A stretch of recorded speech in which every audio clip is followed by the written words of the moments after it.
Years ago, I was talking to one of my best friends a week or two before his wedding, and the topic of our failed relationships came up. We started talking about each person and how we learned and grew from each failed relationship. He eventually brought up an ex of mine, someone who had dumped me. Actually, they all dumped me. I never broke up with anyone. Anyway, I wasn't happy at the time I got dumped, but at that point it was years in the rear view and I was over it.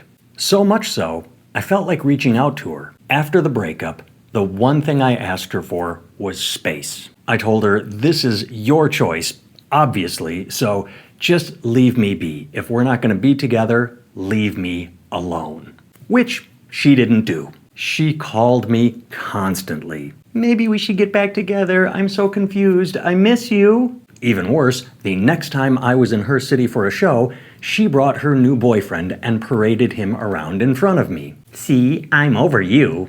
I didn't appreciate that. But all these years later, thinking about her made me feel reconciled? Unburdened? I don't know, something like that.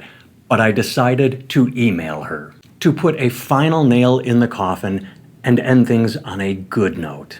I reached out and said, hey, our breakup wasn't the best, and I probably could have handled things better, so if there was anything I did that you didn't appreciate, I'm sorry.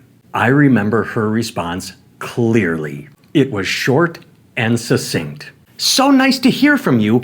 Apology accepted. That was it.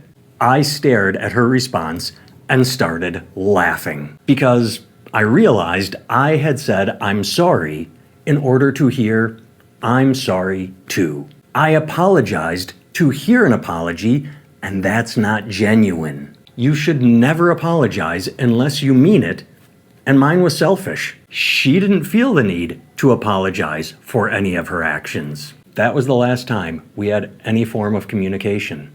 What's past is past, and just because a person was a part of your life doesn't mean they need to remain in your life.